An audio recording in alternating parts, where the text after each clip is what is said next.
John here, learningguitarnow.com, and in this course, I want to show you how to play a slow blues rhythm and solo. It's a supplement course that is meant to just show you some things that you can play utilizing the concepts and techniques that are taught in Blues Guitar Method 1, Blues Guitar Method 2, and Blues Rhythm. This course is in the key of E, and I think you'll find a lot of the concepts that are taught in regards to the solo and the rhythm really useful into moving your blues playing forward. We'll go ahead and take a look at the first few licks for free, and if you would like to learn the entire solo as well as the rhythm played behind it, gain access to the interactive tab and downloadable backing track, check out the All Access Pass. Okay, let's go ahead and start this lesson.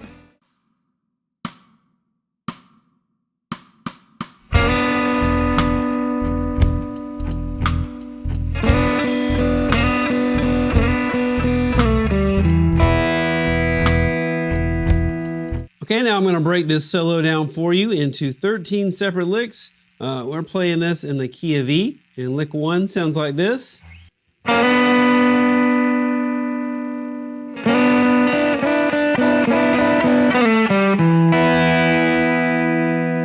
Okay, so that is lick number 1, and we're starting this 12-bar blues off here. We're on the 1 chord, of course, that's E. And so this is a classic blues move that you must know to play any kind of blues guitar. You just got to know this move. Sounds great on electric or acoustic.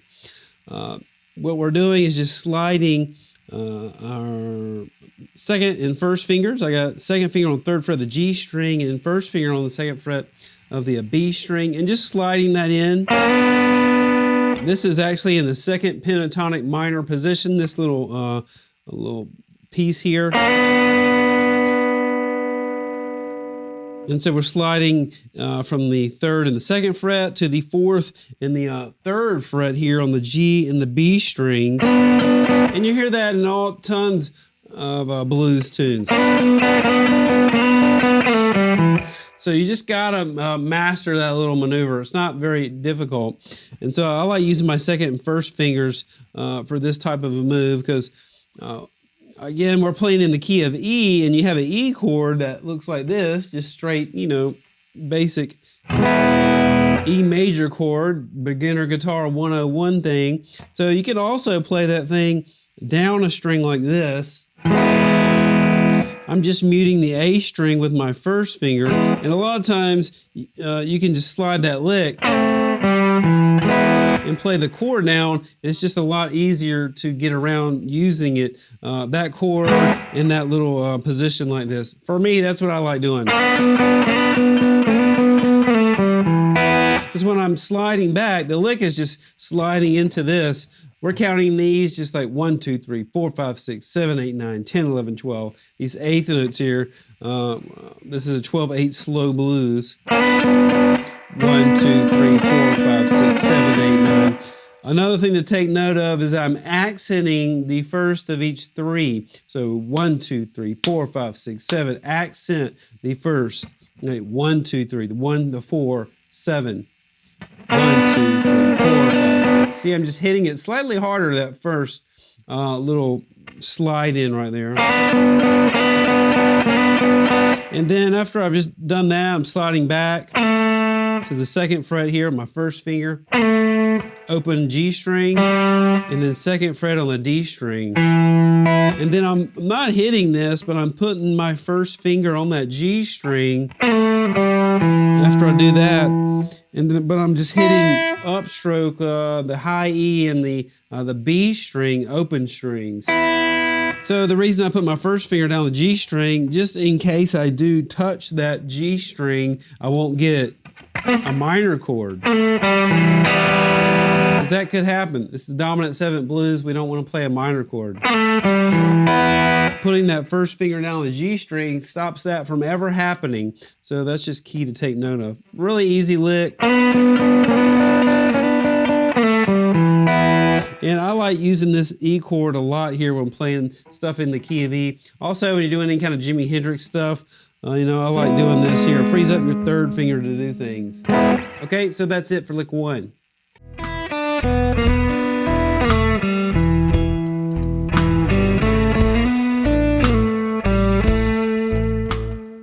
lick 2 sounds like this.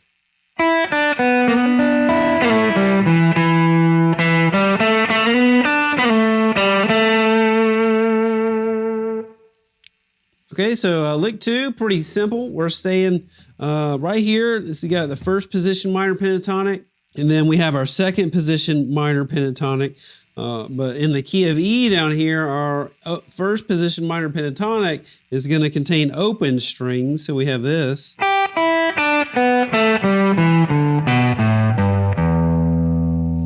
So it's just taken, these licks are taken from that first position minor pentatonic. You know, same thing as like, you know, the key of G. Except we're just using open strings. Pretty basic concept here. But there are some different kind of things you can do because you're utilizing open strings. It's great to learn to be able to play stuff in the key of E just so you can take advantage of those open strings. So lick 2, we have the high E string, striking that. 3-0 in the B string. Now I'm going to slide in that same move, except I'm just picking each note within that little chord piece. Another commonly used blues move is just sliding into that thing. I got my second finger sliding from the second fret of the to the fourth fret of the G string. Hold that down, put your first finger on the third fret of the B string, and then strike that open string. I'm doing downstroke, downstroke, up. So that's also another thing that you have to learn when playing blues is we did this thing before. Now we're just going to play individual notes. Now slide it back just like we did before, the second fret of the G string, open G, and then second fret on the D string. This is our root note right here, E note, twice. Put a little vibrato on there. And so that little lick right there, you have to know that. If you can't play it really well, make an exercise out of this thing. So we're also counting that in with eighth notes, so 1, 2, 3.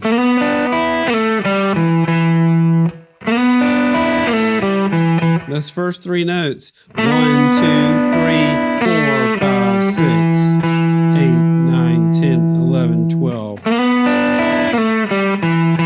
It's just a must-know thing. You just got to get that really, really good. If you're playing slow blues like I'm showing you.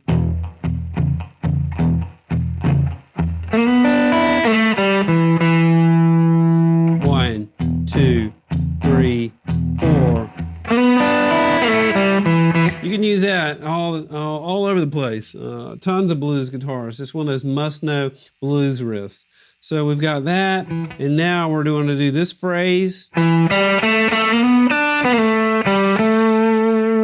Really simple phrase here, but we're playing to the chord because now the 4 chord is happening. So I'll play this, 202.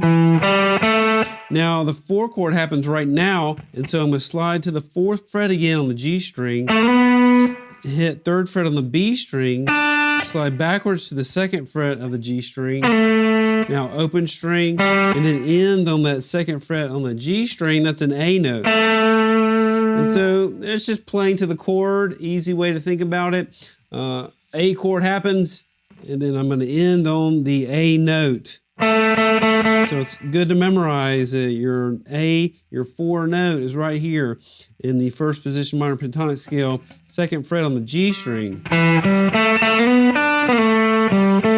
some vibrato. So pretty cool little lick there, and that's lick 2.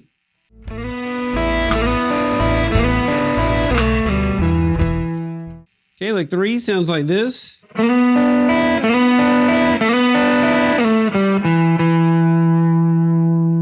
Okay, lick 3, really basic lick. We basically already talked about that, mastering that little movement, but I'm just doing it 1, 2, 3, and the 4th time sliding back.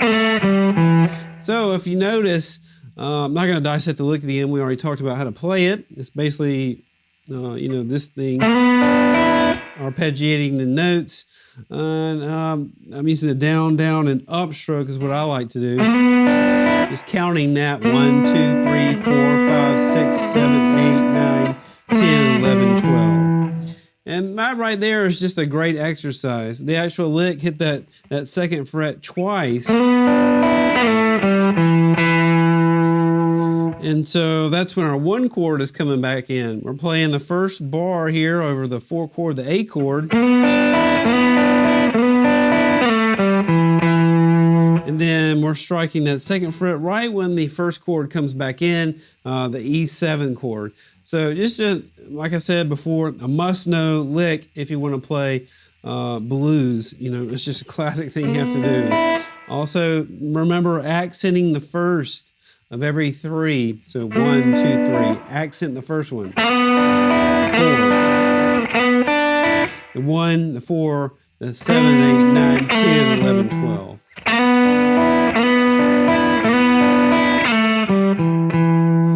So that just makes that stand out a little bit more when you add those accents in like that. Just giving a really smooth sound. Like I said, I like to go down, down, up with the pick, and just using that. If you can't play it, like I said, make an exercise out of that. Just do it every day.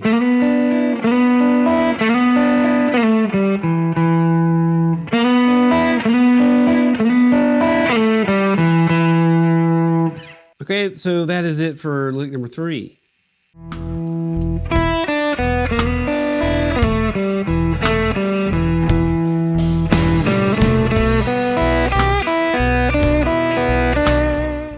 All right, lick 4 sounds like this.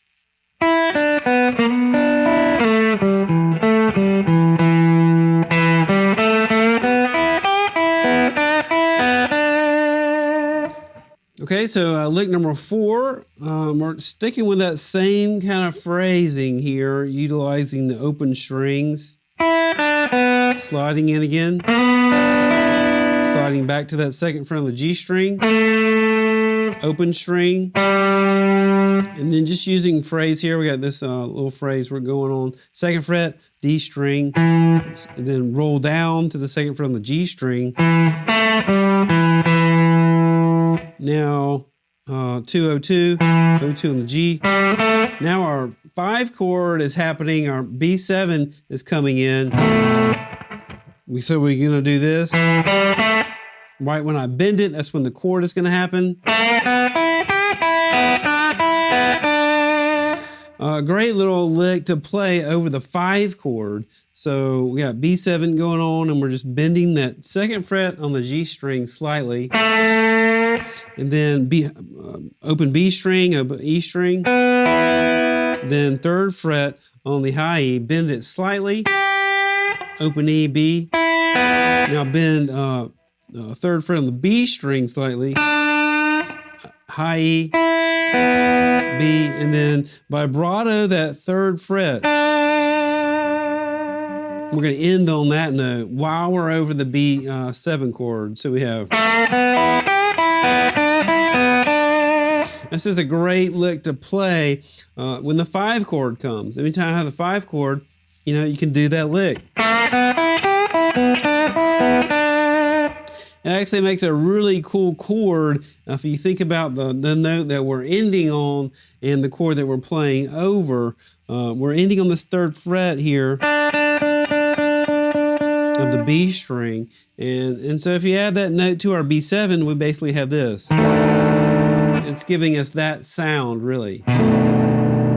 Jimi Hendrix chord, you know? That's what everyone refers to that chord. If you don't know the chord, basically B7, 2, 1, 2, you get 2nd fret, 1st fret, 2nd fret, 2, 1, 2, and just putting your pinky here up 3rd fret of the B string. That's the chord we're insinuating when we add that ending note to our phrase here. I think it sounds really cool. Entire lick 4, we got this. I